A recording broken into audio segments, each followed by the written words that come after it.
Hello and welcome to my first book review of 2025. Today we are going to be reviewing The Housemaid by Freida McFadden. This is a 325-page psychological thriller.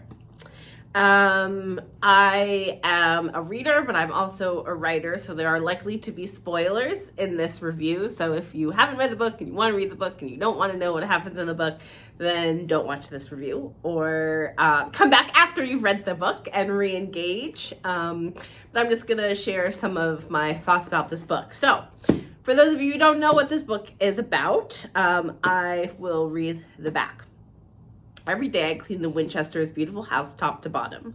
I pick up their daughter from school, and I cook a delicious meal for the whole family before heading up to eat alone in my tiny room on the top floor.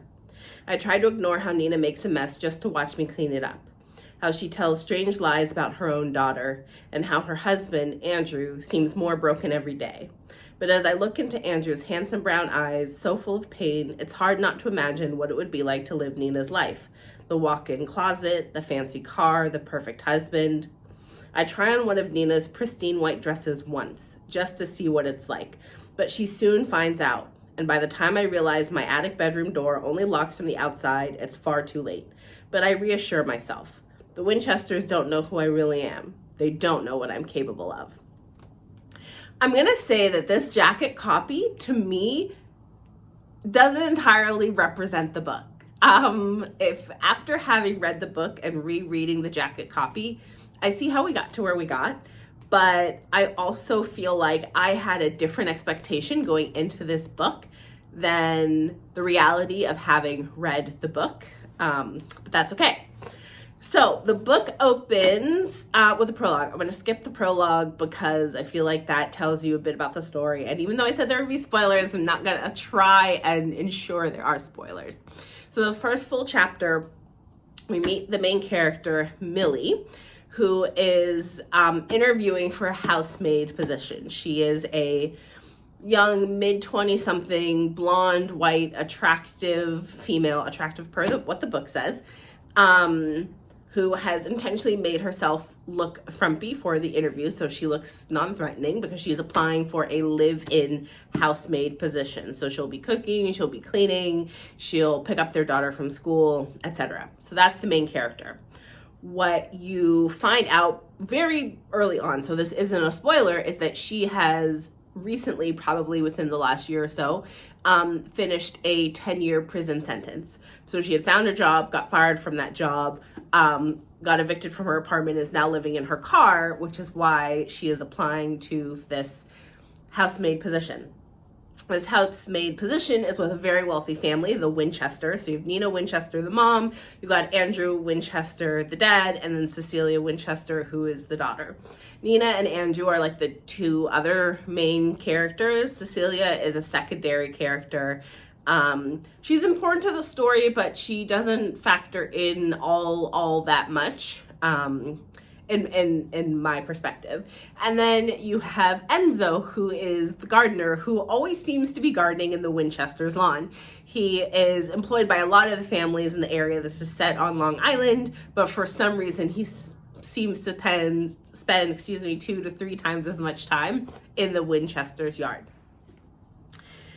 So basically, the story is about how perfect the Winchesters as a family seem when Millie is interviewing with them, and the reality of who they are as a family once she's hired. First of all, she doesn't expect to be hired because she thinks Nina's going to do a background check and find out that she has a criminal record and is not going to hire her. But she gets the call about a week from the interview. So at this point, she's thinking they've already gone with someone else. She's like, I can start right away. So she moves in. Gorgeous, gorgeous house, right? 2-story house that was immaculate when she interviewed. She gets there, it's a pigsty, right? There's like just empty food cartons, dirty dishes, like food, like all over the living room, all over the kitchen. And she's kind of unclear about like why it is in such bad shape compared to when she interviewed. But they take her to her room, which is in the attic. So there's first story, second story, and then the attic. The stairway up to the attic is like a drastic change from the rest of the house. It's like barely finished. The stairs are creaky. It's kind of drafty. And the attic is this teeny tiny room with just a cot, a little mini fridge, and a tiny closet. The roof slopes, so you don't even have like full use of the room. And then there's a tiny little window that has been painted shut. Also, what Millie finds out very early on, also not a spoiler, is that the door only locks from the outside for some reason. So basically, Millie spends this entire book trying to do her job as a housemaid while navigating the wild emotions of Nina, her employer, the mother, who will say one thing and then turns around and says, I never said that, and you were actually supposed to do this, or accuses Millie of doing things that she never actually did. And so basically Millie has to walk on eggshells around this woman because she never knows what's what, if she's going to end up in trouble for something that she knows she didn't do, but continually starts to second guess herself, and because she really needs the job is putting up with, even though no one in their right mind would put up with the treatment that Millie gets. On the other side of things is Nina's husband, Andrew Winchester, who according to the book is just a drop-dead gorgeous man, but is so nice and so down to earth and is so apologetic to Millie for the way that Nina treats her. And as the jacket says, you know, Millie just sees this like broken man who's, you know, struggling with this wife who used to be very beautiful and has put on weight and doesn't take care of herself and doesn't treat him well, and you know, all of this stuff. And so Millie begins to like really feel for him, and there's like a connection between the two of them. It starts off, you know, super innocent. She's just very grateful for him, for the way that he just like apologizes on behalf of his wife, and, you know, helps her out, like cleaning up stuff that his wife broke or whatever, and makes it seem like he is not above getting dirty, so to speak, right? So she really responds to that. Now, here's a spoiler. What is a predictable piece of this book is that Millie and Andrew fall for each other, right? Because I feel like, you know, the husband and the maid, it's one of those things it's been done, right? It's a trope that's been done.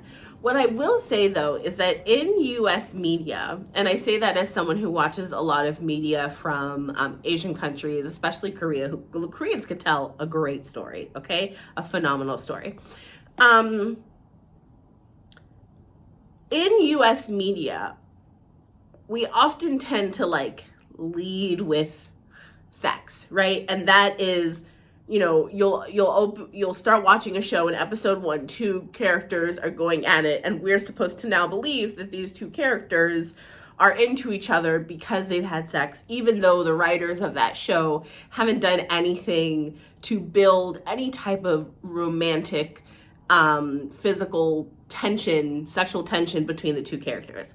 That's a little how I felt about Millie and Andrew. They didn't hop into bed right away. It came gradually, but I didn't actually feel like the moments they had together were strong enough that I really believed that by the time they actually got together, that there was something there. I could absolutely believe that the 2 of them got drunk one night and then they slept together because Nina was gone, and it happened, great. But for them to be quote unquote in love with each other about like halfway through this book, I just wasn't buying it. I was able to suspend disbelief, right? Because I was reading the book. But as a writer, I was like, I'm not sure the tension is really there. So that was number 1. Number 2, this book is actually split between Millie's perspective and Nina's perspective. And I actually thought the story got a little more interesting once we were in Nina's perspective, because the way that she acts all throughout the first part of the book, where we're following Millie and Millie's point of view, makes so much sense, and you totally understand and empathize with why she acts the way she acts. So I actually found myself very interested in Nina's character, and almost wish that instead of like half and half, this book was like chapter by chapter. One chapter Millie, one chapter Nina. I think it would have been very interesting to see those two timelines of progression together, and as a reader to have knowledge that Millie doesn't have and see her make the choices she's making. And I think I would have experienced the book differently. Where that wouldn't have been possible is the fact that when we go to Nina's point of view, we're actually going back in time. We go back in time leading up to where we end. Well, we kind of start at the end of Millie's part, and then we go back in time, and then we spend some time coming back to the present day. So that would have been a little tricky, but I definitely think that would have been totally interesting. Andrew Winchester. Andrew Winchester for me was kind of like a wet blanket. I was told he was attractive. I didn't feel attracted to him. I thought he was nice. I appreciated the way he was with Millie throughout the first part of the book. But I guess, you know, it's not a romance novel, it's a psychological thriller, so I can't be too upset that like the romance piece of it was light here. But it felt so important to what the story actually was. And, you know, for Millie, even though Millie is young, homegirl spent 10 years in prison. I would imagine in that time she has learned to read people. Right? Because you got some people chilling in prison who are probably minding their own business. Then you got other people who are trying to like run the block. Like, you have to just know how to read people's moods and emotions and things like that. And I feel like she should have picked up on I'm trying to say this without spoilers. I think she should have picked up on what she discovers towards the end of the book earlier. In some way, shape, or form. There was nothing about her attraction to Andrew and what she experienced with Nina, in my opinion, that should have completely blindsided her to what happened, to what ended up happening to me. So I think what I'm trying to say overall is I thought the character development was a little thin for Millie in respect to the romance piece, which is important to the story because of where we go with the plot, as well as I thought Andrew's character development was a little bit weak because I just didn't see what was all that interesting about him to warrant, you know, Millie falling in love with him. Maybe we were there for like a month. I don't know. It happens quickly. And then there's an aspect. So this is a spoiler. You know, Millie and Andrew, they link up and Nina gets kicked out. And the quickness with which Millie is like, this is my house. Like, you know, I want to cleanse the air. I want to get her perfume out of here. Like all this stuff, just like, I was like, slow your roll, honey. Like, slow your roll. Like, who are you? Like, first of all, you've only just met this man really well and truly, number one. Number two, if he did it for you, it's very possible he will do it to you. So I'm not sure why you feel quite so secure in your, not even a relationship. Like, y'all haven't DTR'd anything at this point. You know, even when she like starts to pack up her stuff to come out of the out of the attic to move downstairs, he hesitates. She can tell that it bothers him for some reason. And to me, that should have been a clue right there.